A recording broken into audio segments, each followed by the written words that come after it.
नमस्कार, स्वागत है आपका एक नए वीडियो में। मैं हूं सोमा।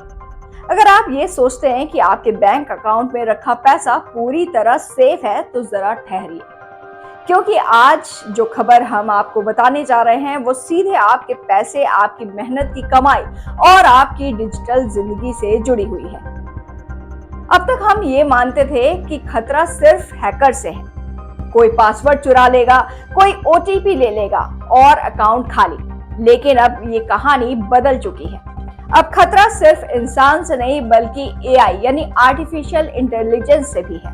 और ये कोई हवाई बात नहीं है, ये सीधी चेतावनी है जो देश की वित्त मंत्री की तरफ से आई है। उन्होंने साफ किया कि आने वाले समय में भारतीय बैंकिंग सिस्टम को नए और ज्यादा खतरनाक साइबर अटैक्स का सामना करना पड़ सकता है। अब आप सोच रहे होंगे कि भाई एआई से क्या खतरा, तो समझिए आसान भाषा में। पहले क्या होता था, हैकर्स बैठकर कोड लिखता था, सिस्टम में घुसने की कोशिश करता था और समय लगता था, कई बार कई महीने लग जाते थे। लेकिन अब ऐसा नहीं है। अब एआई खुद ही सिस्टम की कमजोरियां ढूंढ सकता है, कहां लूप है, कहां से एंट्री मिलेगी, ये सब खुद समझ सकता है। और सबसे खतरनाक बात यह है कि ये खुद नए नए अटैक के तरीके भी बना सकता है। यानी जो काम पहले इंसान करता था अब वो मशीन कर रही है, और वो भी तेजी के साथ। अब सवाल ये है कि इससे आपको क्या फर्क पड़ेगा? सीधा असर पड़ेगा आपके ऊपर। अगर बैंक समय रहते नहीं संभले तो आपका बैंक अकाउंट हैक हो सकता है, आपकी पर्सनल डिटेल्स लीक हो सकती है, यूपीआई और डिजिटल पेमेंट अनसेफ हो सकते हैं। यानी खतरा सिर्फ बैंक का नहीं, आपका है। लेकिन पूरी तस्वीर डरावनी ही नहीं है, इसका दूसरा पहलू भी है।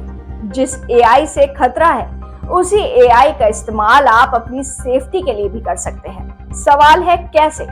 दरअसल एआई आधारित fraud detection system, real time monitoring, पहले से खतरे का अंदाजा लगाने वाले टूल्स, अगर ये सब सही से लागू हो जाए तो बैंक आपको पहले से ज्यादा सुरक्षित बना सकते हैं। सरकार भी इसी दिशा में काम कर रही है। प्लान ये है कि सभी बैंक आपस में जानकारी शेयर करें। मतलब अगर एक बैंक पर अटैक होता है तो बाकी बैंकों को तुरंत पता चल जाए, ताकि यही गलती दोबारा ना हो। इसे कहते हैं real time threat sharing system. अब जरा इस खबर का दूसरा एंगल भी समझा जाए। मामला सिर्फ टेक्नोलॉजी तक सीमित नहीं है, इससे जुड़ा है इकोनॉमी का खेल। सरकार ने यह भी कहा कि वेस्ट एशिया में जो तनाव चल रहा है उसका असर भारत की अर्थव्यवस्था पर पड़ सकता है, क्योंकि भारत अपनी ऊर्जा जरूरतों के लिए काफी हद तक उसी क्षेत्र पर निर्भर है। अगर वहां हालात बिगड़ते हैं तो तेल के दाम तो बढ़ेंगे ही, और जब तेल महंगा होगा, महंगाई बढ़ेगी, ट्रांसपोर्ट महंगा होगा और आपकी जेब पर सीधा असर पड़ेगा। कुल मिलाकर एक बात कि अब बैंकिंग सिर्फ डिजिटल नहीं बल्कि इंटेलिजेंस सिक्योरिटी का गेम बन चुकी है। अगर आपको ये जानकारी काम की लगी हो तो इस वीडियो को अपने दोस्तों और परिवार के साथ जरूर शेयर करें। मिलते हैं अगले ऐसी ही जरूरी खबर के साथ, तब तक के लिए दीजिए इजाजत। नमस्कार।